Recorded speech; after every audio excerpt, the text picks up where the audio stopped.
ప్రార్థన చేసుకుందాం. దేవా యేసయ్య మహోన్నత రాశిగడ నీకు వందనాలు తండ్రి దేవా. తండ్రి దేవా, నీ సన్నిధిలోకి మేము వచ్చినాం తండ్రి దేవా, నిన్ను ఆరాధించడానికి వచ్చినాం తండ్రి దేవా. నువ్వు వాక్యం ద్వారా మాతో మాట్లాడండి యేసయ్య మహోన్నత. మేము ఏదైతే వాక్యంని ధ్యానిస్తున్నామో తండ్రి దేవా, అది మా హృదయాలలో ఉండాలి తండ్రి దేవా. ఏ సైతాను అది ఎత్తుకపోవద్దు తండ్రి దేవా. ఇక్కడికి వచ్చిన వాళ్ళందరూ తండ్రి దేవా నేను స్తుతించాలి, ఆరాధించాలి తండ్రి దేవా.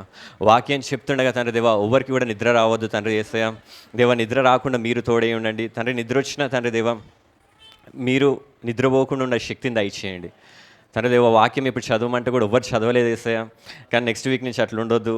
వాక్యం చదవమనగానే ఎవరైనా చదవాలి తండ్రి దేవా. ఈ సిగ్గు అనేది మా నుంచి దూరం చేయండి.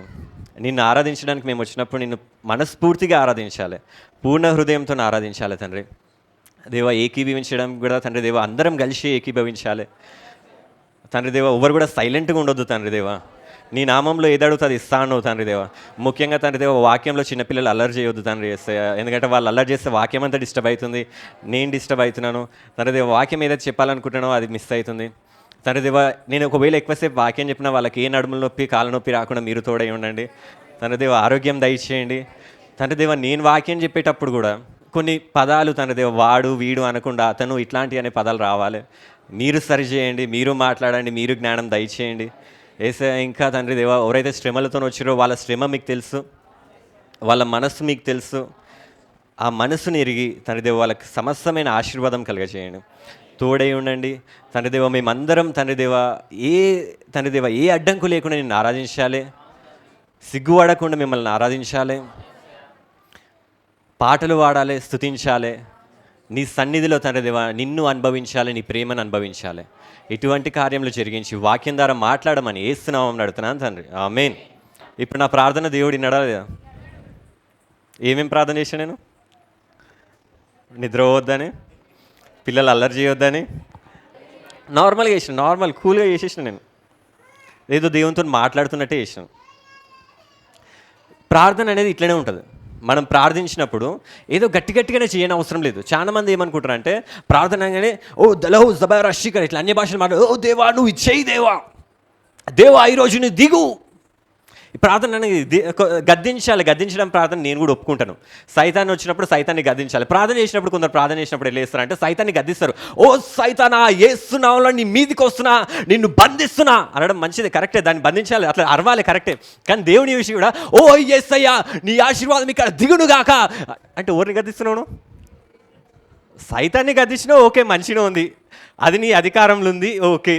ఆయనను చూసి ఓ యేసయ్యా నువ్వు చెయ్యి ఇప్పుడు, ఎవరిని గద్దిస్తున్నాం మనం?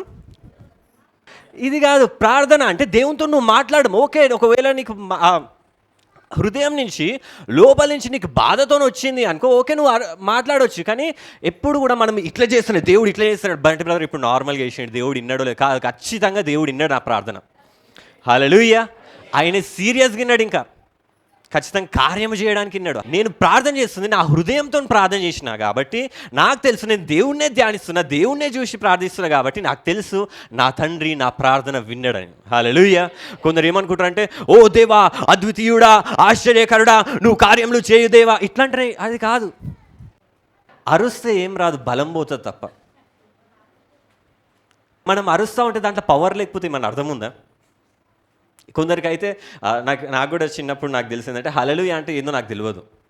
చిన్నప్పుడు ఏదైనా కావాలంటే హల్లెలూయా అంటే సరే అని చెప్పి ఒక దగ్గర కూర్చొని హల్లెలూయా అది హల్లెలూయా ఏదో అయిపోయింది. నాకు తెలియదు నిజంగా. మనం పెదవులతోని కాదు కానీ మనస్సుతోని ప్రార్థించాలి. దేవా నువ్వు నా దేవుడు, ఒక తండ్రితో మాట్లాడుతున్నట్టు మాట్లాడాలి. మన ప్రార్థనలు అన్నీ కూడా ఎట్లుండాలంటే మన నోటితోని కాదు కానీ మన హృదయంతో రావాలి. నీకు నిజంగా బాధ అనిపించింది అనుకో, అప్పుడు ఏడుచుకుంటూ ప్రార్థన చేయాలి. నీకు నిజంగా భారం ఉంది అనుకో, దేవా నువ్వు వాళ్ళని రక్షించు దేవా, దేవా నువ్వు కాపాడు దేవా, దేవా నువ్వు నాకు తోడై ఉండు దేవా అని చెప్పి మన స్థుతులు, మన ఆరాధన, మన ప్రార్థన ఇదంతా కూడా ఎట్లుండాలంటే మన మనస్సుతోనే ఉండాలి. యేసు ప్రభు దయ్యం లేలగొట్టే దగ్గర గద్దించిండు, కుష్ఠరోగం దగ్గర ఓ కుష్ఠరోగి నువ్వు స్వస్థపడు అనలేదు, అన్నాడా? అట్లా చేసిన అద్భుతాలు జరిగితే కాదు. కుష్ఠరోగం దగ్గరికి వెళ్ళిండు, ముట్టుకుండు లే అన్నాడు. యేసు ప్రభు ఎంత కూల్గా ఉంటాడు, ఎంత సమాధానంగా ఉంటాడు. మనం చూస్తాం కదా యేసు ప్రభు మూవీస్ కూడా చూసినప్పుడు ఎంత మంచిగా మాట్లాడతాడు. అమ్మా నీ విశ్వాసము నేను ఓ అమ్మా నీ విశ్వాసము నిన్ను అన్నాడా అన్నాడా అన్నాడా ఏమన్నాడు? అమ్మా నీ విశ్వాసము. మనమేమనుకుంటాం, ఓ ఏదో జరిగిపోవాలి అంటే అప్పు దేవుడు దిగిండి. అది కాదు. కూల్ సమాధానం. బైబిల్లో రాసిందా ఆయన సమాధానంకి కడతానా, అల్లరికి కడతానా, అరుపులకు కడతానా? అరుపులు ఓకే వస్తాయి, అరుపులు కూడా రావాలి, అది నీ మనసు నుంచి రావాలి. అరుస్తనే దేవుడు కార్యం చేస్తాడని లేదు ఎక్కడ బైబిల్లో. కాబట్టి మనం ఆరాధించడానికి వచ్చినప్పుడు, ఆయన స్తుతించడానికి వచ్చినప్పుడు నీ మనసు నుంచి ఉండాలి ఆరాధన. హల్లెలూయా హల్లెలూయా. యేసు ప్రభు ఏడుచుకుంటే కూడా అద్భుతం చేసిండు. ఒకసారి లాజర్ చనిపోతాడు. లాజర్ చనిపోయినప్పుడు లాజర్ సమాధిని చూస్తాడు యేసు ప్రభు. చూసినప్పుడు ఆయనకి యేసు ప్రభుకి ఏడుపు వచ్చింది. బైబిల్లో రాసి ఉంటుంది. మరియని చూసిండు, మార్తను చూసిండు. వాళ్ళ ఏడుపుని చూసి ఈయనకి ఏడుపు వచ్చింది. ఓ లాజరు బయటికి రా అన్నాడు.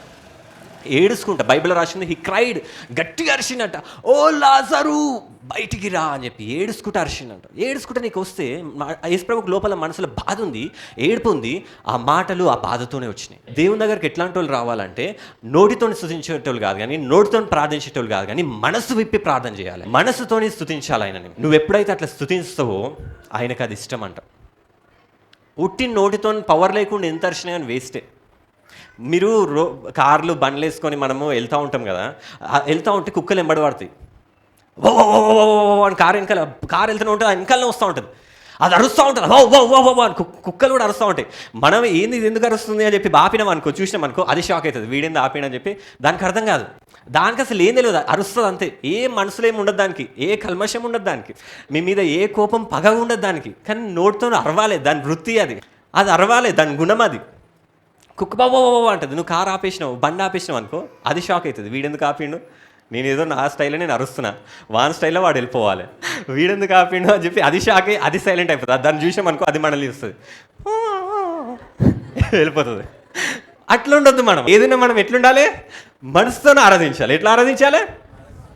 దావీదు ఆరాధించినప్పుడు అంట, ఆయన స్తుతించినప్పుడు అంట, బైబిల్లో రాసింది ఏమంటే ఆయన నాట్యం చేసినప్పుడు ఆయన ఒంటి మీద ఉన్న వస్త్రములు కూడా ఆయనకి సోయలేదంట. అంత పిచ్చిగా, అంత ఘోరంగా ఆరాధించినట్ల. అట్లనే మనము కూడా ఆయనను ఆరాధించడానికి వీడికి వచ్చినప్పుడు మన మనస్సుతోనే ఆరాధించాలి. హల్లెలూయా హల్లెలూయా. సైలెంట్గా ఉండడానికి కాదు. బైబిల్లో రాసింది, మొన్న జస్టిన్ బ్రదర్ కూడా చెప్పిండు ట్యూస్డే రోజు. బైబిల్లో దేవుడు తిడతాడు, మనం అంటాం తెలుసు, ఎవరైనా బుద్ధి లేకపోతే మనిషివా పశువా అంటారా? దేవుడు అన్న డైలాగ్ అది, మనం కాపీ కొట్టినాం. బైబిల్లో రాసింది. బైబిల్లో ఇజ్రాయెల్ అంటాడు, మీరు మనుషుల పశువులు అంటాడు. ఎందుకంటాడు తెలుసా? వాళ్ళు స్తుతించారు, ఆరాధించారు ఇజ్రాయెల్. దేవుడు ఏమంటాడు, అన్యులు రాళ్ళను మొక్కుతారు, వాళ్ళ దేవుడు మూగోడు, కాబట్టి మీరు మూగోళ్ళలా ఉంటే న్యాయము, కరెక్టే. నేను మాట్లాడే దేవుడిని కదా, నా దగ్గరకు వచ్చి మీరు మూగోళ్ళలా ఉంటే ఏం లాభం? నువ్వు నిజంగా దేవుణ్ణి ప్రేమిస్తున్నావా లేదా? చెప్పండి, మీరు ప్రేమిస్తున్నారా దేవుణ్ణి? ప్రేమ సైలెంట్గా ఉంటుందా? బైబిల్లో రాసింది ప్రేమనంట అనేక జలములు వచ్చినా ఆర్పజాలదంట. ప్రేమని అనేక జలములు కూడా ఆర్పజాలదంట. ప్రేమ ఉందనుకో బయటికి కక్కేస్తుంది అది. మనకు లోపల ఏమైనా ఆగం ఉంటే ఏం చేస్తాం? ఉంటుందా లోపల ఉండమంటే? అది ప్రేమ కూడా. నువ్వు దేవుని నిజంగా ప్రేమించినావు అనుకో, దేవుని నిజంగా నీ హృదయంలో ఉండడానుకో, నిన్ను ఎవ్వరు ఆపరు. దావీదుని ఆపిరు ఎవరన్నా? దావీదుని చూసి అరే ఏంది ఇట్లా సిగ్గు లేకుండా డాన్స్ చేస్తున్నావేంది అని మీకాలు అనుకుంటే మీకాలకి గర్భం అయిపోయిందంట. దేవుడు అన్నాడు, శపించిండు, నీకు గర్భము ఉండదని చెప్పి, నీకు పిల్లలు పుట్టరు అని చెప్పి. దావీదుని చూసి అట్లా అనుకున్నందుకు. దేవుని దగ్గరకు నువ్వు వచ్చినప్పుడు కూడా సైలెంట్గా ఉండకండి. నీకు నిజంగా వాక్యము మంచిగా అనిపించింది, వాక్యంలో యోసేపుకి తోడై ఉన్న దేవుడు నీకు కూడా తోడై ఉంటాడు అనగానే ఏమన్నాడు? నీకు నిజంగా నచ్చిందా? ఆ యోసేపు తోడై ఉన్నట్టు నీకు తోడై ఉండడం నీకు నచ్చిందా లేదా? సైలెంట్గా ఎందుకున్నావు మళ్ళీ? ఆమేన్. ఉంటుంటాడు, లేకపోతే ఆ సంతోషం నీకు వ్యక్తపరచుకో. నీకు నిజంగా ప్రేమ ఉంటే దాన్ని వ్యక్తపరచు. ఆ స్త్రీలు ఎక్కువ అడుగుతూ ఉంటారు పురుషులని, నన్ను ప్రేమిస్తున్నావా, నన్ను ప్రేమిస్తున్నావా, నన్ను ప్రేమిస్తున్నావా అంటారు. వీడు ప్రేమిస్తున్నావు అంటే నువ్వు నన్ను ప్రేమిస్తలేవు. అదేంటి అంటే నేను అడిగే వరకు నువ్వు నాకు చెప్తలేవు అంటారు. ఆ స్త్రీలకు ఏముంటుంది అంటే ఊకే చెప్తా ఉండాలి, I love you, I love you, I love your dress, I love your hair, I love your voice, I love your smile. ప్రేమను నేను సైలెంట్. డ్రెస్ మంచిగా ఉందా? అట్లా మంచిగా ఉంటుందా? ప్రేమ అంటే నువ్వు నన్ను వాళ్ళకి ఏమర్థమవుతుంది? ప్రేమిస్తున్నట్టు ఉంటుందా? అట్లా ప్రేమ ఇచ్చినట్టే అది. నిజంగా ప్రేమ ఉంటే దాన్ని ఎవ్వరు ఆర్పచేయలేరు. ప్రేమ ఉంటే ఖచ్చితంగా చెప్తారు. నువ్వు చెప్తలేవు అంటే దాని అర్థం ఏంటంటే నీకు ప్రేమ లేనట్టు. కాబట్టి నువ్వు దేవుని సన్నిధిలోకి వచ్చినప్పుడు నువ్వు సైలెంట్గా ఉండి దేవుణ్ణి ఆరాధించకుండా ఉంటున్నావు అంటే నీకు దేవుని ప్రేమ నీకు ఇంకా అర్థం కాలేదు. ఒకవేళ దేవుని ప్రేమ నీకు అర్థమైందనుకో, నీ స్వరములతో దావీదులాగా దేవుని స్తుతిస్తావు. హల్లెలూయా, హల్లెలూయా. ఇక్కడ ఉన్న ప్రతి ఒక్కరు కూడా దావీదులాగా మారును గాక. వాళ్ళు సైలెంట్గా ఉండడానికి ఇక్కడ రాలే, మీరు నోటితోని ఆరాధించడానికి వచ్చిర్రు. హల్లెలూయా. మీ ప్రేమను వ్యక్తపరచుకోవడానికి వచ్చిర్రు. ఆయనని ఆరాధించడానికి, గణపరచడానికి, ఆయన నామంని, ఆయన నీ కోసం చేసిన ఆ త్యాగంని, ఆయన సిలువలో కాచిన ఆ రక్తంకి నువ్వు మహిమపరచడానికి. నీ పాపాలు పోయినాయి కాబట్టి, నీకు విడుదల వచ్చింది కాబట్టి దాన్ని గ్రహించి జ్ఞాపకం చేసుకొని కృతజ్ఞతాభావంతో ఆ ప్రేమతోని దేవుని ఆరాధించడానికి ఇక్కడికి వచ్చిర్రు మీరు. హల్లెలూయా. సైలెంట్గా కూర్చోడానికి రాలే మీరు. బంటి బ్రదర్ వాక్యం చెప్తాడు, ఆయన పని ఆయన చూసుకుంటాడు. నా పని నేను సైలెంట్గా కూర్చోవాలి, నిద్రపోవాలి, లేకపోతే వెళ్ళిపోవాలి. కాదు, మనమందరం ఎవరి కోసం వచ్చినాము? దేవుని స్తుతించడానికి వచ్చినాం. సైలెంట్గా ఉంటారా, మాట్లాడతారా? హల్లెలూయా అన్నప్పుడు ఎట్లా అనాలి? ఆమేన్ అన్నప్పుడు ఎట్లా అనాలి? హల్లెలూయా. ఇప్పుడే అంటారు, మళ్ళీ కొంచెం ఒక 10 నిమిషాల తర్వాత లేదు, నా నోరు మూదవాడిపోయింది, నా బలం పోయింది, ఈరోజు ముందే ఫాస్టింగ్ ఉండేసి వచ్చిన, ఇట్లాంటి మాటలన్నీ వస్తాయి. లాస్ట్ వరకు ఇట్లనే ఉంటారా? నేను ఇట్లా మెల్లగా చెప్తా ఉంటాను, మీరు మాత్రం అట్లనే ఉంటారా? మన వాళ్ళకి మాట్లాడడం కూడా రాదు. కొన్ని అయితే ఇది చేస్తారా అంటే ఆ సైగలే అన్నీ. దేవుడి చేయడు కానీ ఆ మాట కూడా మొత్తం రాదు. ఇదే చేస్తాడంటే చేయడంటే దేవుడు మీకు మూగ భాషలు ఇవ్వలేదు. మనమేం పిల్లలమో కుక్కలమో కాదు, బౌబౌలు ఇట్లా అనడానికి. మంచి స్వరములు ఇచ్చిండు, మంచి పదాలు ఇచ్చిండు, తెలుగు భాష వచ్చి మనందరికీ. ఇంకా కొందరు అంటలేరు. హల్లెలూయా. మీకు దేవుని ప్రేమ అర్థమవును గాక. మీకు ప్రేమ అర్థమైందంటే ఎవ్వరు నేను చెప్పని అవసరం లేదు, మీరే పాడుతూ ఉంటారు. ఎవ్వరు పాడినా వాడకపోయినా కానీ నేను దేవుడిని ప్రేమిస్తాను, దేవుడు నన్ను ప్రేమిస్తున్నాడు, నేను పాడుతూ అంటారు. నువ్వు సైలెంట్గా ఉండడానికి ఇక్కడ రాలేదు. ఈరోజు సైలెంట్గా నువ్వు ఉండకుండాను గాక. దేవుని నోరు స్వరం ఎత్తి దేవుణ్ణి ఆరాధించును గాక. ఎరిక గోడలు ఎట్లా కూలినాయి? వాళ్ళు చుట్టూ తిరుగుకుంటే దేవుడు ఏమన్నాడు? అరువమన్నాడు. అరువమన్నాడా? మనసులో సలుసుకో అన్నాడా? అరువండి అన్నాడు. వాళ్ళు అరిచినప్పుడు ఎరుక గోడలు కూలినాయి. వాళ్ళని సైలెంట్గా ఉండమని చెప్పలేదు దేవుడు. ఈరోజు కూడా నీ జీవితంలో ఉన్న ఎరికో గోడలన్నీ కూడా ఈరోజు కూలును గాక. నువ్వేం చేయాలి? ఈరోజు ఏం చేయాలి? అరవడంని కూడా చెప్తలేరా? ఏం చేయాలి? మీ పరువు అయినా ఏం చేయాలి? అరవాలి. నా పరువు ఏం పోదు, పరువు ఎక్కడికి పోదు, దేవుడు ఇంకా మహిమపరుస్తాను. నేను దేవుని కోసం పరువు లేకుండా సిగ్గు వదిలి దేవుని కోసం నువ్వు ఆరాధించినావు అంటే దేవుడు నేను అన్ని విషయంలో ఘనత దేవుడు నీకు ఇచ్చిన గాక. ఈరోజు అందరూ కూడా యోసేపుని దేవుడు ఎట్లయితే ఆశీర్వదించిండో మీరు కూడా ఆశీర్వాదంతో వెళ్ళును గాక. ఎరిక గోడలు ఎట్లయితే కూలినాయో అట్లనే మీ శ్రమలు సమస్యలు కూడా కూలును గాక. మీరేం చేయాలి? హల్లెలూయా. పరువును తీసేయండి, అరవండి. నా పరువు అంటే ఏం కాదు, దేనికి పనికిరాదు పరువు. ఒక పాట పాడదాం. బైబిల్లో రాసింది గిదియోను. మనం లాస్ట్ వీక్ కూడా చూసినాము. గిదియోన్ దగ్గరికి 20,000 మంది వస్తారు యుద్ధంకి వెళ్దామనే వారికి. 20,000 మంది వస్తే అందులో చాలా మంది ఇంట్రెస్ట్ లేకపోయినా వస్తారు యుద్ధానికి.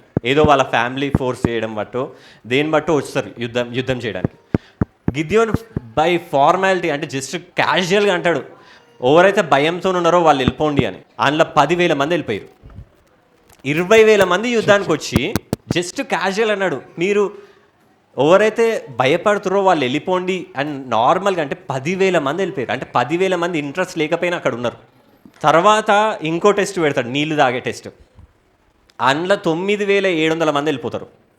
300 మంది మిగులుతారు లాస్ట్కి. ఎంతమంది మిగిలిరు? అందరు దేవుని దగ్గరకు వచ్చేటోళ్ళందరూ దేవుణ్ణి ఆరాధించడానికి రారు. 10,000 మంది ఏదో క్యాజువల్గా వస్తారు. ఇంకా 9,700 మంది ఏదో జరుగుతుందో చూద్దాం టెస్ట్ చేయడానికి వస్తారు. 300 మంది ఈ బోడుపల్ ప్రేయర్ పవర్లు ఉంటారు. మీరు ఎవరు 300 మందా కాదా? నేను ఫస్ట్ వెళ్ళిన 10,000 మందా మీరు? ఆ 300 మంది యుద్ధం చేసిరు, గెలిచిరు. వాళ్ళు యుద్ధం చేసి మళ్ళీ ఇజ్రాయెల్కి వెళ్ళినప్పుడు ఇజ్రాయెల్ ఎంత ఘనత, ఎంత గొప్పగా చూడొచ్చు వీళ్ళని. మేము వెళ్ళినాం యుద్ధానికి, ఒక దండుని, లక్షల మంది ఉన్న దండుని మేము జయించి వచ్చినాం. ఆ నా 300 మంది వెళ్తే ఎంత ధన్యత, ఎంత మహిమ, ఎంత వాళ్ళకి గుర్తింపు ఉండొచ్చు కదా. మీరు కూడా ఆ 300 మందిలాగా తయారవును గాక. హల్లెలూయా. అట్లయితే ఒక పాట పాడదాం. ఇప్పుడు మీరు అందరూ అరుస్తారు కాబట్టి మీ మంచి మంచి స్వరంలు ఎత్తి అట్లనే పాట పాడండి. నేను స్తుతించి ఆరాధించడానికి వచ్చినాం కాబట్టి మీ స్వరములు, మీ ప్రేమని వ్యక్తపరచుకోండి. పక్కన వాళ్ళని పట్టించుకోకండి. పక్కన వాళ్ళు మనకు అన్నం పెడుతుర్రా? ఎవరు పెడుతురు అన్నము? నా భార్య పెడుతుంది అన్నం నాకు రోజు అనకండి. దేవుడు మీకు అన్ని సమకూరుస్తాడు. కాబట్టి ఆయనని ఆరాధించడానికి వచ్చినప్పుడు ఎవరిని పట్టించుకోండి. బంటి బ్రదర్ని పట్టించుకోకండి, సిస్టర్ని పట్టించుకోకండి, పక్కన వాళ్ళని పట్టించుకోకండి. నువ్వు నీ దేవుణ్ణి ఆరాధించడానికి వచ్చినావు. ఎవరిని ఆరాధించడానికి వచ్చినావు? బంటి దేవుణ్ణా? ఎవరు దేవుడు ఆయన? నీ దేవుడా నా దేవుడా? చెప్పండి, ఎవరు దేవుడు? ఆమేన్, హల్లెలూయా. ఆయనని ఆరాధించడానికి వచ్చినాం. ఆయన నీ కోసం ప్రాణం పెట్టిండి. ఆ రక్షకుని ఆరాధించడానికి వచ్చినాం. ఆ పాట పాడదాం. ఇది స్తోత్రం చెల్లించేది. ఆయన కోటి కోటి స్తోత్రాలు. ఒకటేసారి మనం కోటి సార్లు మనం ఇది రాసిన వాళ్ళు కూడా ఎంత జ్ఞానులు అంటే ఇట్లాంటివి మనం మనుషులే చేస్తూ ఉంటారు. మనం కోటిసార్లు స్తోత్రం అంటామా? స్తోత్రం స్తోత్రం స్తోత్రం స్తోత్రం అని ఒకటే లైన్లో దేవుడిని కోటి కోటి స్తోత్రాలు అనేసి దేవుడిని అన్నిసార్లు అనలేను. దేవుడిని కోటి కోటి స్తోత్రం అయిపోయింది. అన్నిసార్లు స్తోత్రం చెల్లించినట్టే. హల్లెలూయా. అట్లా ఎట్లనో అట్లా అనేసేయండి. పాట అయితే వాడేసేయండి. యేసు రక్షక. ఆయన రక్షకుడు కదా మీకు. మీ పాపాలు తీసివేయడానికి పుట్టిండా లేదా ఆయన? శతకోటి. శత అంటే ఎంత చెప్పండి? ఎంత? 100. ఫస్ట్ ఆయనకి 100, తర్వాత కోటి, శతకోటి, తర్వాత కోటి కోటి, తర్వాత అన్ని స్తోత్రాలు. ఎట్లా అంట? నిన్ను యేసు భజించి పూజించి ఆరాధించేదను. ఏమర్పిస్తామంట మనము? నా సమస్తము. ఇప్పుడు వరకే మీ గొంతులు అర్పించండి. ఫోన్లు అవన్నీ అవసరం లేదు. ఏమర్పించండి? ఇప్పుడైతే మీ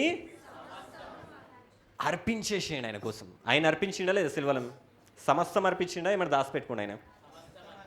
ఆయన ప్రాణంనే ఇచ్చిండు. ప్రాణం కంటే గొప్పది ఏదైనా ఉంటుందా?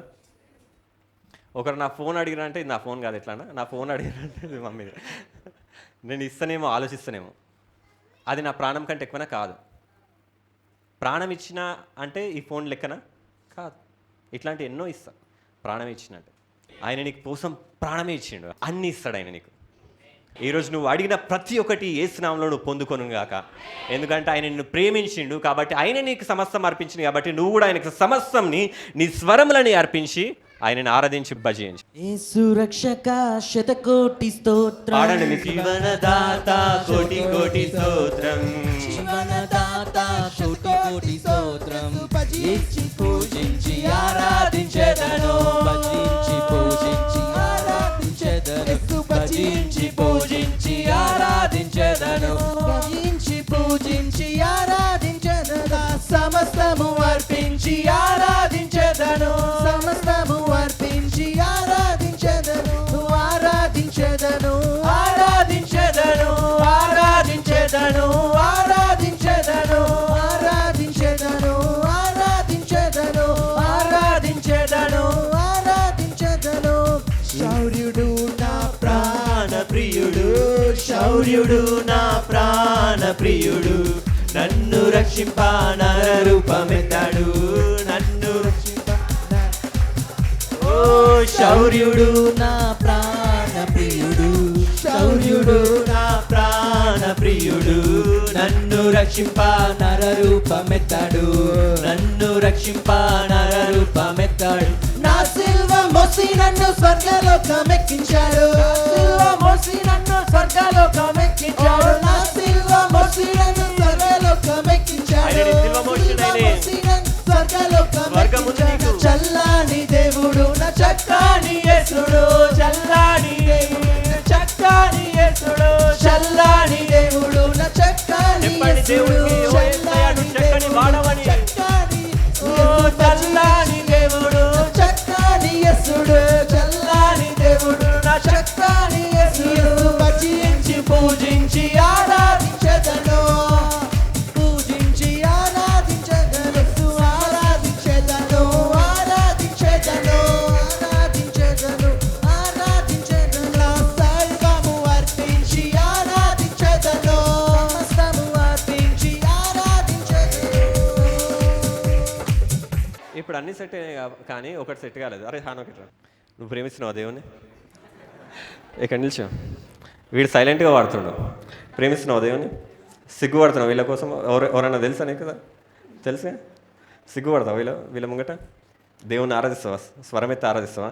ఇప్పుడు ఈయన ఎవరంటే దావీదు. ఇప్పుడు ఓరినే దావీదు ఏం చేసిండు ముంగట్రారా ఇప్పుడు మీరు పాట పాడుతుంటే వీడు ఏం చేస్తాడు అది అరే నువ్వు ప్రేమిస్తున్నావు దేవుణ్ణి అరే చింటు రారా నువ్వు కూడా డాన్స్ చేద్దరా ఇట్రా నీకు తోడిస్తున్నా అదా నువ్వురా నువ్వెందుకు ఆలోచిస్తున్నావు ఇప్పుడు వీళ్ళిద్దరు డాన్స్ చేస్తారు మీరేం చేయాలి ఓకేనా దావీదాను జస్టిన్ డేవిడ్ అంటే దావీదేగా ఎట్లా డాన్స్ చేయాలి ప్రేమతోనే యేసు ఆరాధించేదను ఆరాధించేదను ఆరాధించేదను ఆరాధించేదను యేసు ఆరాధించేదను ఆరాధించేదను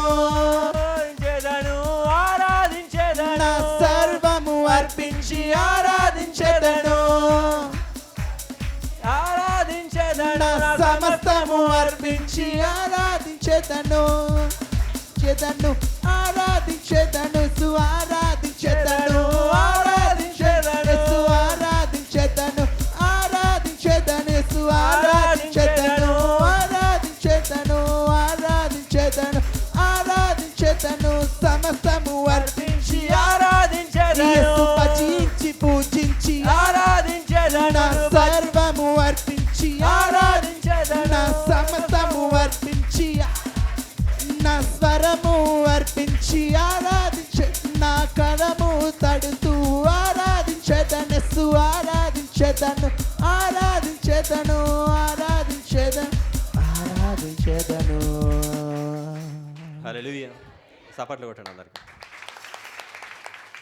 థ్యాంక్ యూ రా మంచి నెక్స్ట్ టైం డాన్స్ చేసినప్పుడు టైం ఎక్కువ అయిపోతుంది నేను ఈరోజు ఫాస్ట్గా వెళ్తా మీరు ఎప్పుడు వచ్చినా కానీ ఇట్లనే ఉండండి ఆయనని స్తుతించడానికి వచ్చినప్పుడు నాకు ఎట్లుంటుంది అంటే ఆయన గొప్ప దేవుడు ఆయన సర్వశక్తి గలవాడు ఆయన ప్రాణంనే ఇచ్చిండు మనం మాత్రం సైలెంట్గా ఉంటే అది కరెక్ట్ కాదు అది న్యాయం కాదు కృతజ్ఞత భావం ఉండాలి గ్రాటిట్యూడ్ అంటారు దాన్ని గ్రాటిట్యూడ్ చూపెట్టాలి మనకు ఆయన చూపెట్టిన ప్రేమకి వాక్యంలో రాసింది ఏమని రాసిందంటే యోసేపును ఐగుప్తునికి తీసుకొని వచ్చినప్పుడు ఫరో యొక్క ఉద్యోగస్తుడును రాజ సంరక్షక సేనాధిపతియు నైనా పోతిఫరను ఒక ఐగుప్తియుడు అక్కడికి అతనికి తీసుకొని వచ్చిన ఇష్మాయేలు యొద్ద అతన్ని కొనెను. మనం లాస్ట్ టైం చూసినాము యాకోబుకి 12 మంది కుమారులు అందులో 12వ మంది అంటే 12 వాడు పుట్టక ముందు యోసేపు పుడతాడు 11వ వాడు అతను అలాగే 11వ వాడి మీద అన్నలందరికీ మస్తు కోపం వస్తుంది ఎందుకంటే యాకోబు అందరికంటే యోసేపుని ప్రేమిస్తాడు కాబట్టి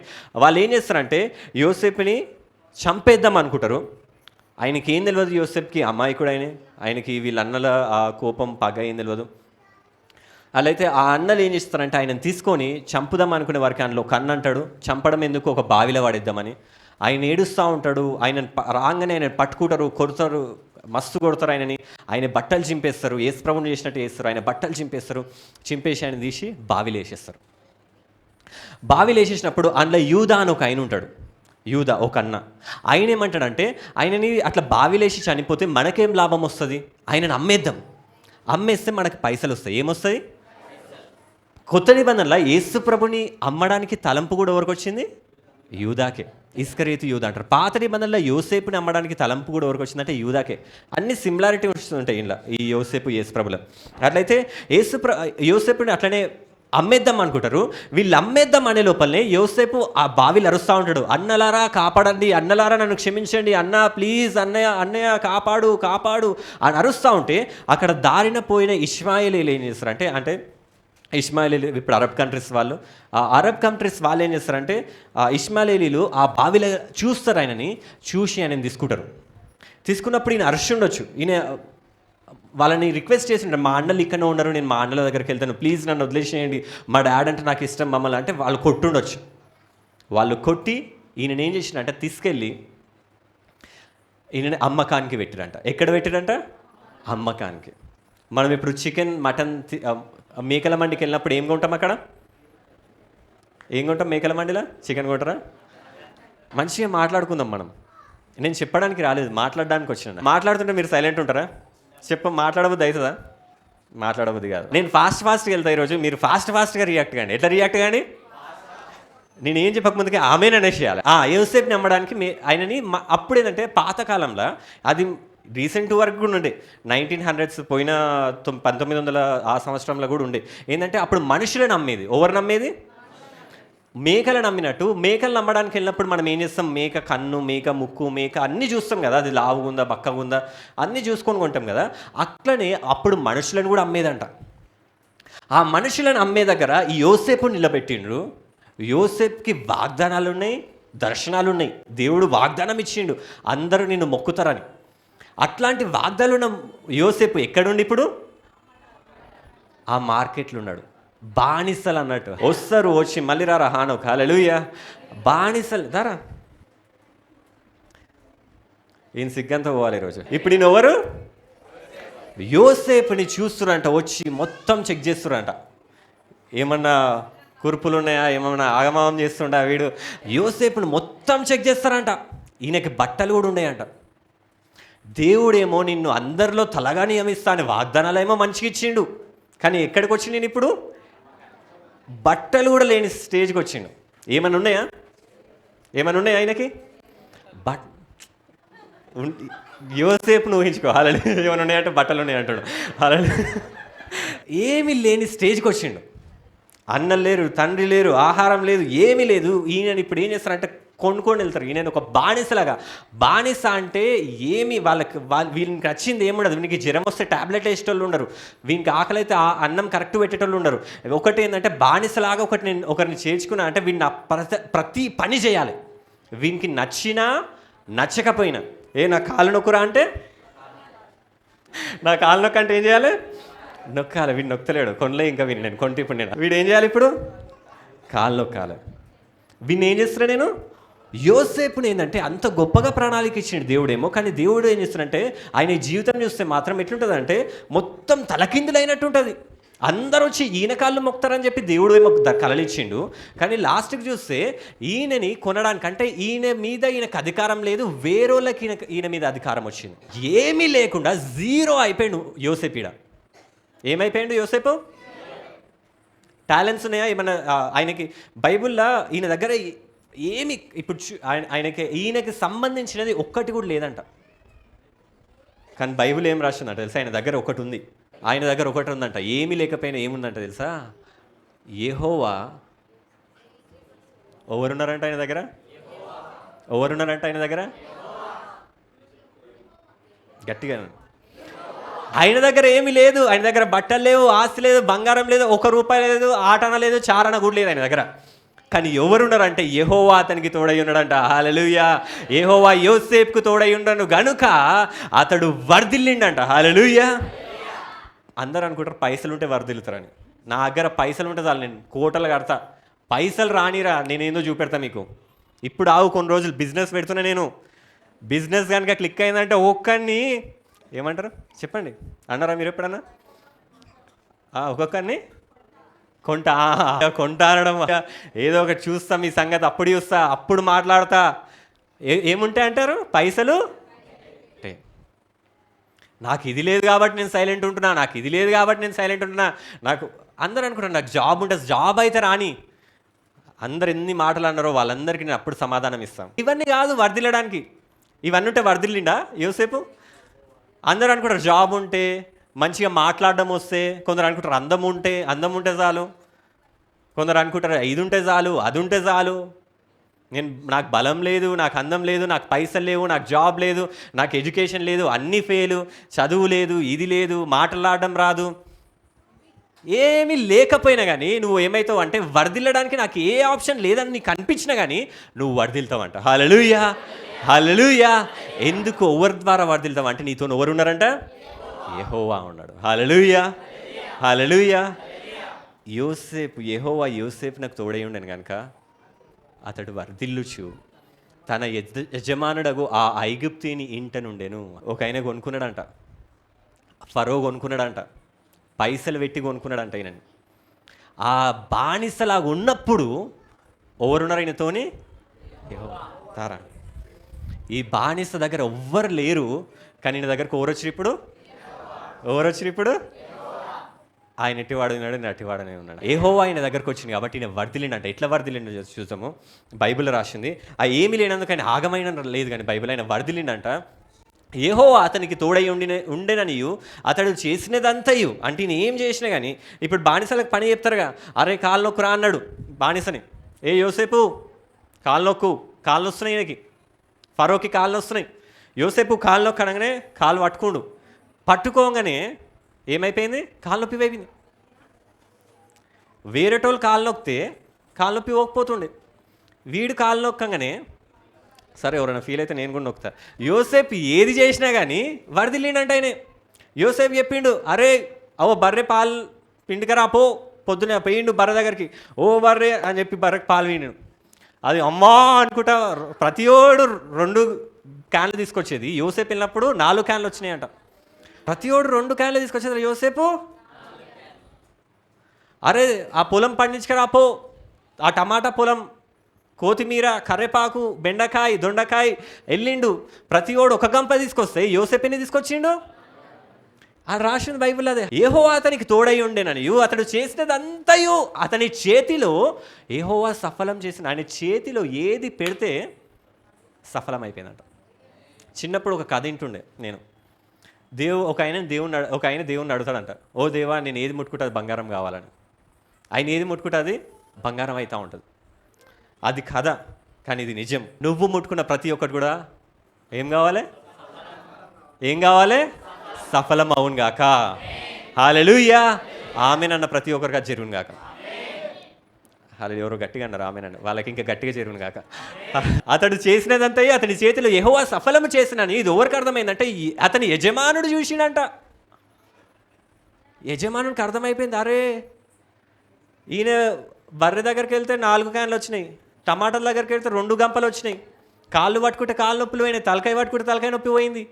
ఈయన చేతిలో ఏమో ఉంది, కామన్న చేతిలో ఏదో ఉంది, ఆయన ముట్టుకుంటే స్వస్థతలు జరుగుతున్నాయి, ఈయన చేతిలో ఏదో ఉంది అని చేసి ఏం చేసింది తెలుసా? తెలివైనోడు ఫరో ఏం చేసిందంటే యోసేపు మీద అతనికి కటాక్షం కలిగాను. దేవుడు ఏం చేసిందంటే అతని మీద కటాక్షం అంటే ప్రేమ, ఇష్టం. ఈ యజమానునికి బానిసలని పట్టించుకోరు. వాడికి జ్వరం వచ్చినా కానీ పని చేయమంటే చేయాలి. ఏడుచుకుంటానన్నా వేయాలి, అరుచుకుంటానన్నా వేయాలి, ఎట్లనన్నా చేయాలి. వాడు పని చెప్తే చేయాల్సిందే. నాకు నడుము పట్టుకుంది అయ్యగారు అంటే నడుము పట్టుకుందా, సరే ఏం కాదు, అయినా అట్లనే మంచిదే పట్టుకుంటే సస్తదావు. వాళ్ళకేం ఫీలింగ్స్ ఉండేవి వీళ్ళ మీద. కానీ యోసేపు మీద ఈ ఫరోకి ఫీలింగ్స్ వచ్చినాయంట. అంటే కటాక్షం కలిగిందంట, ఇష్టం కలిగిందంట. వీడిని మంచి నచ్చింది నాకు, లేరా? మస్తు నచ్చింది నాకు. ఫరోకి నచ్చిందంట. తన ఇంటి మీద ఏం చేసినంటే మరియు అతడు తన ఇంటి మీద విచారణకర్తగా అతను నియమించి తనకు కలిగినదంతయు అతని చేతికి అప్పగించాడు. ఫరో తెలివైనవాడు కాబట్టి ఏం చేసిందంటే ఆయన దగ్గర ఉండే ఏమంటారు ఆ తాళం చేయాలి అంటారు కదా, పెళ్ళైనాక భార్య చేతిలోకి వెళ్ళిపోతాయి అవి, ఇంటి యొక్క ప్రతి ఒక్కటి.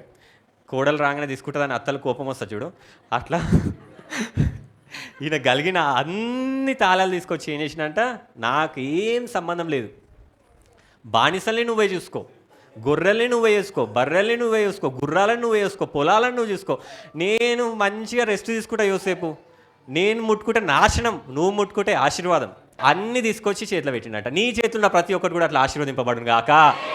హల్లెలూయా. అట్లా వేసినప్పుడు ఏమైందంటే తర్వాత ఉంది, యెహోవా యోసేపు నిమిత్తము ఆ ఐగుప్తుని ఇంటిని ఆశీర్వదించిన.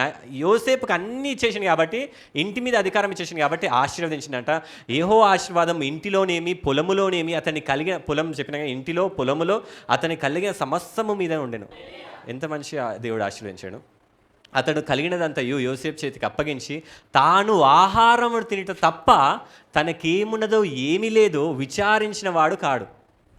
యోసేపుని ఎంత నమ్మిందంటే ఆయన తినే ఆహారం ఉందా, ఏం తింటుండో మట్టుకు ఆయనకు తెలుసు అంట. కళ్ళు మూసుకొని తినరు కాబట్టి ఆయనకి ఏం తెలుసు అంట, ఆయన ఇంట్లో ఆయన తినే మటను చికెను అది మాత్రమే తెలుసు అంట ఆయనకి, ఇంట్లో ఏముందని.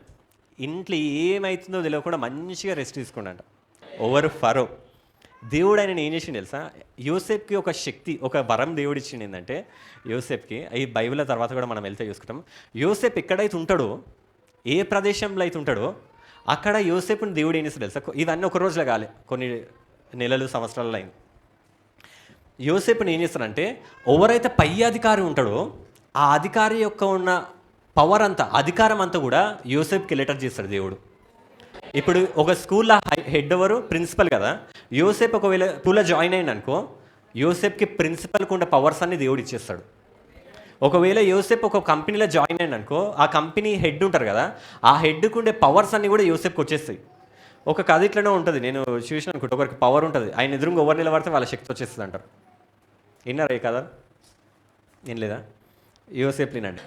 యోసేపు ఎక్కడ వెళ్ళిండో ఆ యజమాని పై స్టేటస్ ఎవరైతుంటారో వాళ్ళ శక్తి నాకు అంటే శక్తి అంటే ఆ పవర్ అంతా నాకు ఇచ్చేస్తాడంట దేవుడు.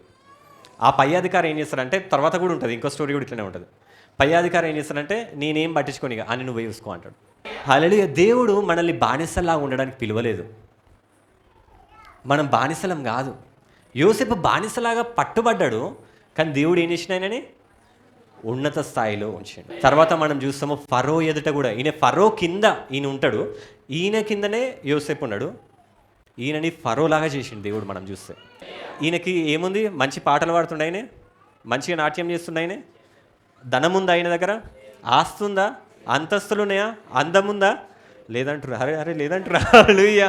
అందం ఉంది యోసేపు దగ్గర, ఏం లేవు ఈయన దగ్గర. కానీ ఎవరున్నారు ఈయన దగ్గర? ఎవరున్నారు ఈయన దగ్గర? ఎవరున్నారు ఈయన దగ్గర?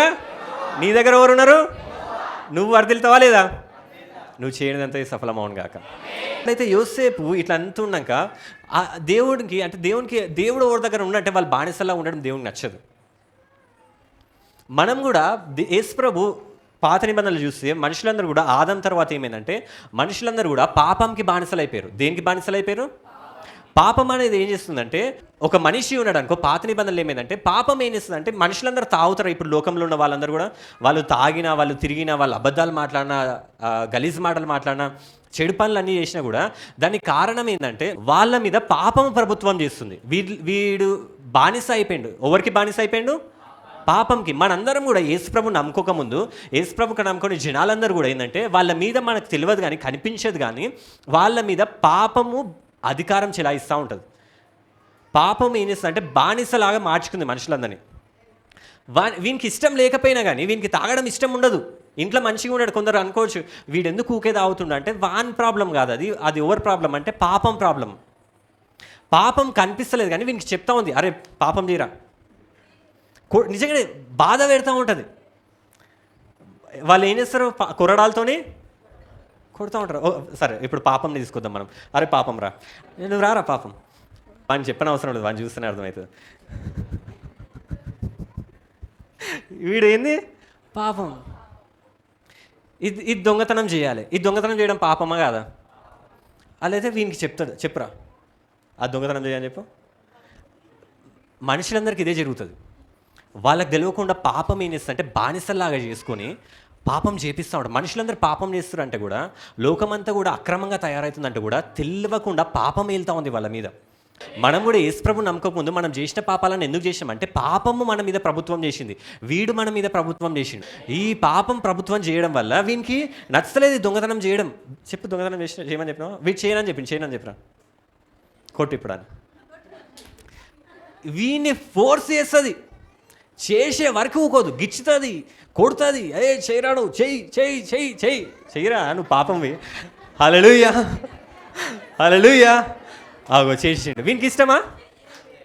ఇప్పుడు వీడు పాపం చేసినందుకు నేను దేవుణ్ణి, నేనే చేస్తా. అరే పాపం ఎందుకు చేసినవరా నువ్వు, అర్థం కారా నీకు? వీని తప్పు ఉందా? ఎవరు తప్పు ఇదంతా? కాబట్టి ఎవరైనా బయట లోకంలో తాగుడు తిరిగినంటే వీడు ఇంత వేస్ట్గా అనుకోకండి. వాడి మీద ఎంత పాపం ప్రభుత్వం చేస్తుందో ఆలోచించండి. వాడు ఎంత పాపం ప్రభుత్వం చేస్తే అంత ఉంటాడు. ఒకడు మనిషిని చంపిండు అంటే వీనికి చంపాలని ఉండదు, వీడు చెప్పిండు ఇదంతా. కనిపిస్తలేడు వీడు. వీడేం చేసిందంటే వీనికి చెప్పి వీని చంపేంత వరకు వీని శరీరం ఒప్పుకోదు, వీని లోపల ఉన్న పాపం ఒప్పుకోదు, వీని హింసిస్తుంది పాపం. యోసేపు లాగా బానిసలాగా ఉన్నాడు వీడు. కానీ మనకి ఎవరు తోడై ఉన్నారు? ఈ పాపంని జయించాలంటే మనకు ఎవరు కావాలంటే ఆ యేసుక్రీస్తు ప్రభు కావాలి. హల్లెలూయా. అదే రోమీలకు రాసిన పత్రిక 8వ అధ్యాయంలో ఉంటుంది. ఏమని ఉంటుందంటే, మీరు పాపంనకై దాసులై ఉంటిరి కానీ, ఒకప్పుడు మనం ఎట్లుండేనంటే పాపంనకు దాసులు.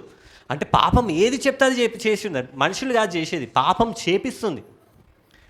దాసులై ఉంటిరి కానీ ఏ ఉపదేశ క్రమమునకు మీరు అప్పగింపబడితిరో దానికి హృదయపూర్వకంగా లోబడిన వారై. అంటే పాపం అట్లా చేసేటట్టు మారిపోయారంట. తర్వాత ఇంకా రోమీలకు రాసిన పత్రికలో ఉంటుంది. అయినను ఇప్పుడు మీరు ఎట్లున్నారంట తెలుసా, పాపము నుండి విమోచించబడి వీడు అంట ఇప్పుడు ఏమైందంటే వీని మీద ఈ పాపంకి ఇప్పుడు అధికారం లేదంట. పాపం ఇప్పుడు ఫోర్స్ చేయలేదు వీని, అరే పాపం చేయి అనలేదు. ఆయనను ఇప్పుడు పాపంకు విమోచించబడి వీని నుంచే యేసు ప్రభు వల్ల ఏమైందంటే వీని పక్కకు దోషేసినామంట మనం. కానీ వాడు అక్కడనే ఉన్నాడు. విమోచించబడి దేవునికి దాసులమైనమంట. హల్లెలూయా. ఇప్పుడు ఎవరికి దాసులమైనమంట మనము? దేవుడు గలీజ్ పనులు చేయమంటాడా? అన్ని కాపాడుపో, వాడిని రక్షించిపో, సంతోషంగా ఉండు, సమాధానంగా ఉండు, నా సంతోషం ఇస్తా, నా సమాధానం ఇస్తా, ఆరోగ్యంగా ఉంటా. మనం అంటే ఎవరికి దాసులమైనం? ఎందుకు అంటే పరిశుద్ధత కలుగుటయే మీకు ఫలము. హల్లెలూయా. ఈ పాపం వల్ల మరణం వస్తుంది, కానీ యేసు ప్రభులకు దాసుడులో ఉండడం వల్ల మనం మంచి క్రియలు చేస్తూ ఉంటామంట. యేసు ప్రభు నమ్ముకున్న వాళ్ళకి అందుకోసమే పాపం చేయాలంటే ఎట్లనో అనిపిస్తుంది. పాపం చేసినా వాళ్ళకి నచ్చదు. వాళ్ళ మనసంతా పరిశుద్ధత, నేను మంచిగా ప్రేయర్ చేసుకోవాలి. మనందరికి అనిపిస్తుందా లేదా? వాక్యం మంచిగా వినాలి, మంచిగా ప్రార్థన చేసుకోవాలి, మంచిగా వర్షిప్ చేయాలి, మంచిగా సేవ చేయాలని అనిపిస్తుందా లేదా? అనిపిస్తుంది, కానీ వాక్యంకి వచ్చి వినరు. ఈ అనిపించడం ఎందుకు అనిపిస్తుంది అంటే యేసుక్రీస్తులో ఉన్నందుకు. అందుకోసం ఏమంటుండే పరిశుద్ధత కలుగుటే మీకు ఫలము, దాని అంతము, దీని అంతం ఏంటంట? నిత్య జీవం. ఏలే అనగా పాపమునకు వచ్చి జీవితము మరణము, అయితే దేవుని కృపావరము మనకు ప్రభువైన క్రీస్తు యేసునందున నిత్య జీవము. హల్లెలూయా. పాపంకి బానిసంలు ఉంటే వాడు నరకానికి వెళ్తాడంట, మరణిస్తాడంట. కానీ దేవునికి దాసులం అయితే, అంటే పాపం నుంచి ఎప్పుడైతే విడుదల పొందుతామో అప్పుడు మనము నిత్య జీవంలోకి వెళ్తామంట. హల్లెలూయా. హల్లెలూయా. యేసు ప్రభు నమ్ముకున్నోడు ఇంకా పాపం చేస్తున్నట్టే దాని అర్థమైంది తెలుసా? వీడు ఇంకా బానిసత్వంలో లేడు. చెప్పాలంటే వీనికి స్ట్రెంగ్త్ ఉంది, బలం ఉంది, జయించే స్ట్రెంగ్త్ ఉంది. మనందరూ కూడా పాపంని జయించే స్ట్రెంగ్త్ ఉంటుంది, బలం ఉంటుంది.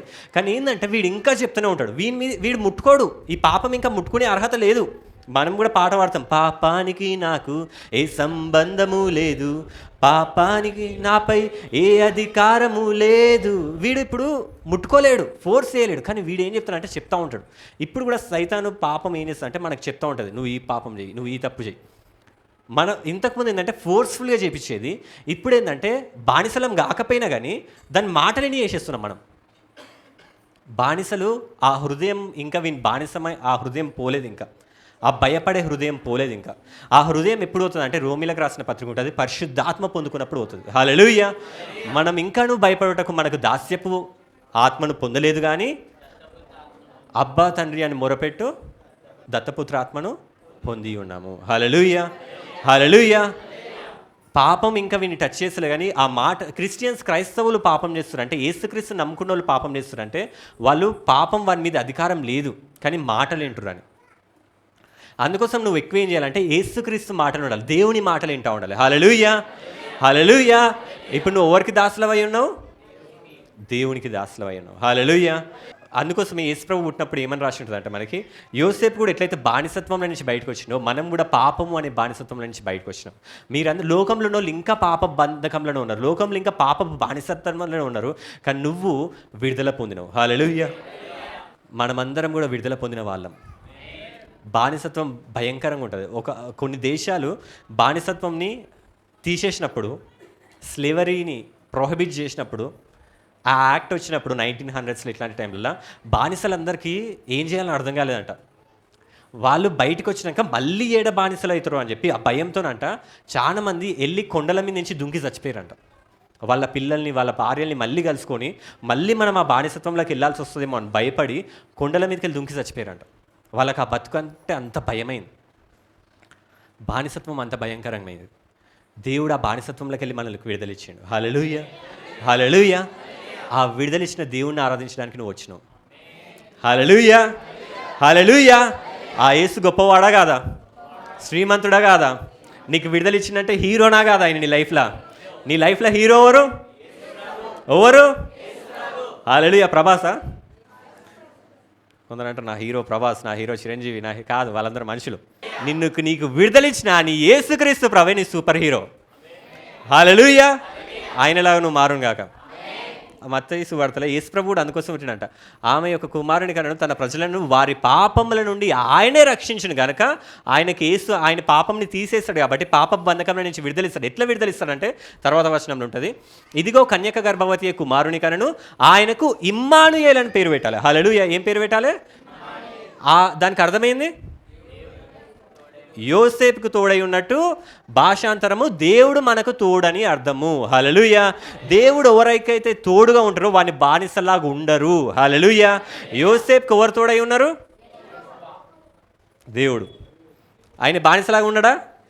రాజులాగా అయ్యాడు. నీకు ఎవరు తోడుగా ఉన్నారు? నువ్వు పాపంకి బానిసలాగా ఉంటావా? ఇంకా లేవు. హల్లెలూయా.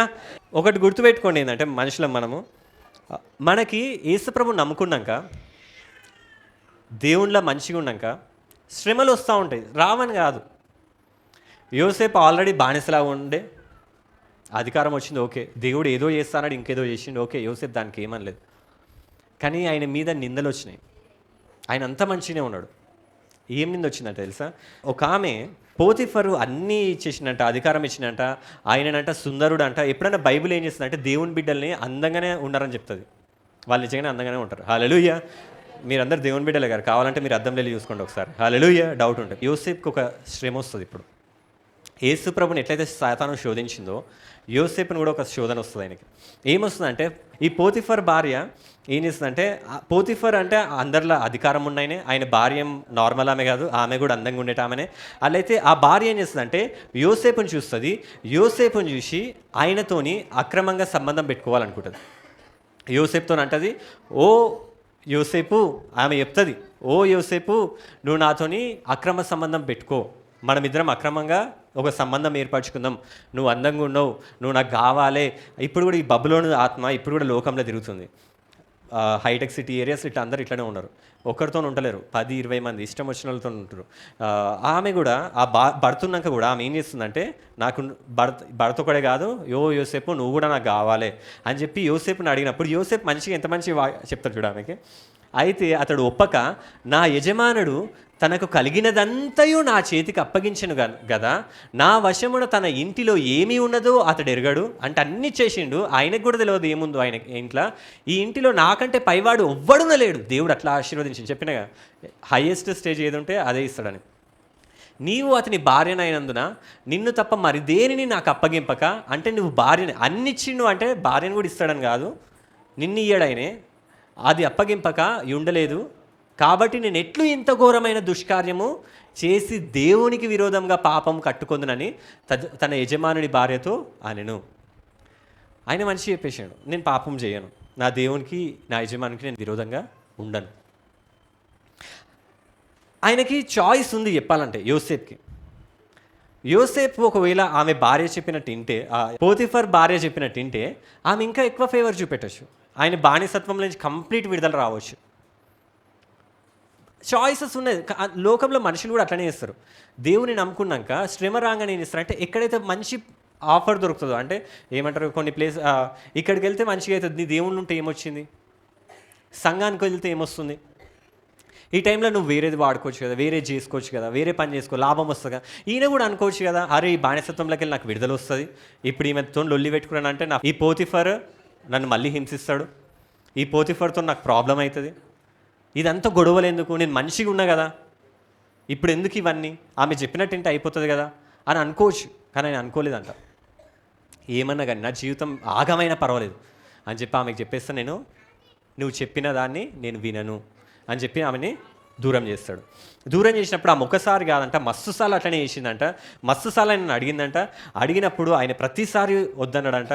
కానీ ఒకసారి ఏమైందంటే, ఆయన ఒక్కైన ఉన్నప్పుడు, ఎప్పుడైతే యోసేపు ఒక్కడున్నాడని తెలిసినప్పుడు ఆ యోసేపు దగ్గరికి వెళ్ళి ఆయనను పట్టుకుంటుంది, గట్టిగా అడుగుతుంది, ఎందుకు నన్ను వద్దంటున్నావు, నేను అందగలిగిన ఇట్లాంటివి ఏమో మాట్లాడి పట్టుకోగానే ఆయన చేసినట్టు భయం వచ్చేసింది ఆయనకి. చెప్తినట్టు లేదు, ఈమె వినేటట్టు లేదు, పరుగు తాగిపోదును పరిగెత్తిండు. హల్లెలూయా. పాపం వచ్చినప్పుడు నువ్వేం చేయాలి, నువ్వు ఆగిపోదును అంటవా, కాదు సాగిపోదును. ఆ షెట్ వద్దు, నాకేమొద్దు, నాకు నా దేవుడు నన్ను రయ్యమని ఉరికినట్ట, హుస్సేన్ బోల్ట్ ఉరికినట్టు ఉరకంగానే ఈమె షెట్టు పట్టుకొని ఉంది. ఈమెకి ఒక తెలివి, ఆమె జ్ఞానంతో యోసేపుని మీద నిందేసింది. యోసేపు నేను ఎవ్వరు లేనప్పుడు నా దగ్గరకు వచ్చిండు, నన్ను పాడు చేయడానికి చూసిండు. ఆ షెట్టు కూడా నా దగ్గరనే ఉంది అని చెప్పి వాళ్ళ భర్తకు వచ్చినాక వాళ్ళ భర్తకు చెప్పగానే ఆ పోతిఫరు ఆ భార్య చెప్పిన మాటనే విన్నాడు. మనం కూడా కొన్నిసార్లు మనం తప్పు లేకపోయినా కానీ ఎవరో చెప్పిన మాటలని మనల్ని నిందలు వస్తూ ఉంటాయి. అప్పుడు ఆ దేవుడు ఏం చేస్తుండే, యేసుప్రభు ఏం చేస్తుండే, ఇట్లాంటి మాటలన్నీ వస్తూ ఉంటాయి. మనం యోసేపు ఆల్రెడీ బానిసత్వం ఆ స్టేజ్లో ఉన్నాడు. మనం అనుకుంటాం దేవుని నమ్ముకుంటే నన్ను ఎక్కడనో తీసుకెళ్తాడు, ఈ బానిసత్వంలోకి వెళ్ళి విడుదలిస్తాడు అనుకుంటే అక్కడి నుంచి ఏం చేసినంటే ఆ బానిసత్వంలో నుంచి ఖైదీలాగా వెళ్ళిపోయినంట. ఫస్ట్ యోసేపు ప్రియమైన కుమారునిలా ఉండి బానిసత్వంలోకి వచ్చిండు. బానిసత్వంలో కూడా యేసుప్రభు నమ్ముకున్నాక ఇంకా హెచ్చింపబడాలి కానీ ఏమైనది, బందీలకు వెళ్ళిపోయినట్ట. పోతిఫర్ ఏం చేసిండంటే ఆయనని పట్టుకొని, నాకు పీలాతు అని వస్తా ఉంది. పోతిఫర్ అనేది అంత పరిచయం లేడు ఆయన నాకు. హల్లెలూయా. ఈ పోతిఫర్ ఏం చేసిండంటే భార్య చెప్పిన మాటిని మస్తు కోపం తెచ్చుకున్నట్ట, కొట్టిండంట. ఇట్లా చేస్తావారా నా భార్యనా, అది ఇది అని చెప్పుకుంటా, రావే నిన్ను ఇంకోసారి ఎవ్వడు ముట్టుకోకుండా వేస్తా అని చెప్పి ఏం చేసిందంటే రాజులకు ద్రోహం చేస్తే వేసే బందీ అంటే అది డ్రైనేజ్లో ఉంటుంది. ఈ యోసేపు కూడా ఫస్ట్ ప్రియమైన కుమారుడు నుంచి బానిస నుంచి డ్రైనేజ్లోకి వెళ్ళాడు. అందుకోసం బైబిల్ ఉంటుంది, పెంట కుప్పముది నుండి నిన్ను లేవనెత్తిండా లేదా దేవుడు యోసేపుని రాజులాగా మార్చిండు. హల్లెలూయా. మనకు కూడా శ్రమలు వచ్చినప్పుడు గుర్తుపెట్టుకో, నువ్వు మంచిగా ఉంటావు, శ్రమ వస్తుంది, ప్రార్థన చేస్తావు, శ్రమ నుంచి విడుదల రాదు, ఇంకా శ్రమ వస్తుంది. హల్లెలూయా. అప్పుడు నువ్వు ఏమనుకోవాలి, అయినా నా దేవుడు నా గొప్పవాడు నాకు తోడై ఉండనుకోవాలి. శ్రమ రాగానే ఎందుకు నాకు ఏం చేసినా నేను నమ్ముకుంటున్నా కానీ నాకు ఏం విడుదల వస్తలేదు, నాకు శ్రమ మీద శ్రమ వస్తుంది, యేసుప్రభు నమ్ముకున్నా నాకు బాధ వస్తుంది, యేసుప్రభు నమ్ముకున్నా నాకు అనారోగ్యం వస్తుంది, నమ్ముకున్న వాళ్ళకి మంచి గురు, నాకే ఎందుకు ఈ శ్రమలు, నాకే కాదు. గుర్తుపెట్టుకోండి, యోసేపు లాగా దేవుడు నిన్ను హెచ్చించడానికి నీకు శ్రమలు తీసుకొస్తుండొచ్చు, అట్లా శోధనలు రావచ్చు. కాబట్టి నీకున్న శ్రమ వచ్చినా కానీ యోసేపు ఎట్లయితే ఉన్నాడు, యోసేపు ఎక్కడ కూడా బాధ అంటే నా దేవుడు నన్ను మోసం చేసిండు, నాకు ఎన్నో అబద్ధాలు చెప్పిండు, నన్ను రాజులాగా చేస్తా అన్నాడు, ఇప్పుడు బందీలాగా వెళ్ళిపోయినా ఆయన ఇట్లా అనుకోలేదంట. ఆయన మాత్రం దేవుణ్ణి ఆనుకొని ఉన్నాడంట. నువ్వు కూడా యోసేపు లాగానే ఉండాలి. నువ్వు ప్రార్థన చేసినప్పుడు అద్భుతం జరుగుతలేదు, వేరేలకు అద్భుతం జరుగుతుంది. ఇంకా దేవా నాకు 1,00,000 అప్పు ఉంది దేవా అని నువ్వు ప్రార్థన చేసినప్పుడు ఆ ప్రార్థన అయిపోయినాక నీ జీవితం 10 లక్షల అప్పులోకి వెళ్ళిపోవచ్చు. అప్పుడు నువ్వు ఏం చేయాలి? అలాగే ఏదో దేవుడు ఏం ప్లాన్ చేసినా నాకు తెలియదు. హల్లెలూయా. కాబట్టి ఏదైతే నీ ప్రార్థన మనము చేయాలి. మీరు పొద్దున పనికి వెళ్ళేటప్పుడు ఏం చేయాలి? అన్నం తినేటప్పుడు ఏం చేయాలి? పనుకునేటప్పుడు ఏం చేయాలి? అలసిపోయిరా గట్టిగా ఏం చేయడం అవసరం లేదు. నేను స్టార్టింగ్ అదే స్టేజ్ చేసినాను, గట్టిగా అరవడం అవసరం లేదు. మనం మొత్తం అలసిపోయినాక వచ్చి అనుకున్నాక ప్రే చేయాలంటే నాకు ఓపిక లేదు కరెక్ట్, ఓపిక లేదు అన్నావు కదా, అట్లనే ప్రార్థన. దేవాని నాకు ఓపిక లేదు, దేవా నాకు మంచి నిద్ర దయచేవా, ఇవన్నీ ప్రార్థన చేయి, అదే ప్రార్థన. కానీ ప్రార్థన మటుకు చేయండి. యోసేపుకి దేవుడు ఎట్లయితే తోడై ఉన్నాడో దేవుడు మీకు అట్లా తోడై ఉండును గాక. హల్లెలూయా. మీరు చేయనిదంతా సఫలమవును గాక. యోసేపుని దేవుడు ఎట్లయితే పెంట కుప్ప మీద తీసుకెళ్ళి రాజులాగా నియమించిండో అట్లా దేవుడు మిమ్మల్ని అందరినీ కూడా లేవనెత్తును గాక. హల్లెలూయా. వచ్చే సంవత్సరం 2026లో మీరందరూ ఉన్నత స్థాయిలో ఉండును గాక. ఈ స్థితిని గమనించుకోకండి, ఈ స్థితిని మార్చగల దేవుడైనే. హల్లెలూయా. యోసేపుని స్థితిని మార్చిండా లేదా ఆయనే? బానిసలాగా బందీలాగా ఉన్న యోసేపుని రాజులాగా చేసిండా లేదా ఆయనే? నిన్ను కూడా ఆ స్టేజ్లో ఉంచును గాక. అప్పుడు వరకు నువ్వు నమ్ము, దేవుడు నాకు తోడై ఉండు, దేవుడు నాకు తోడై ఉండు, దేవుడు నాకు. హల్లెలూయా. అప్పొచ్చినా ఏమనాలి? భర్త తాగొచ్చినా ఏమనాలి? అనారోగ్యం వచ్చినా ఏమనాలి? ఇమ్మానుయేలు దేవుడు నీకు ఉండును గాక. ఆమేన్. హల్లెలూయా. మంచి జరగగానే దేవుడు తోడై ఉండుగా, చెడు జరిగినా, ఇంట్లో ప్రాబ్లమ్స్ ఉన్నా, హల్లెలూయా. ఏ చిన్న వాక్యం దేవుడు తీయించును గాక. పెద్దదే అనుకోండి, ఏం కాదు. హల్లెలూయా.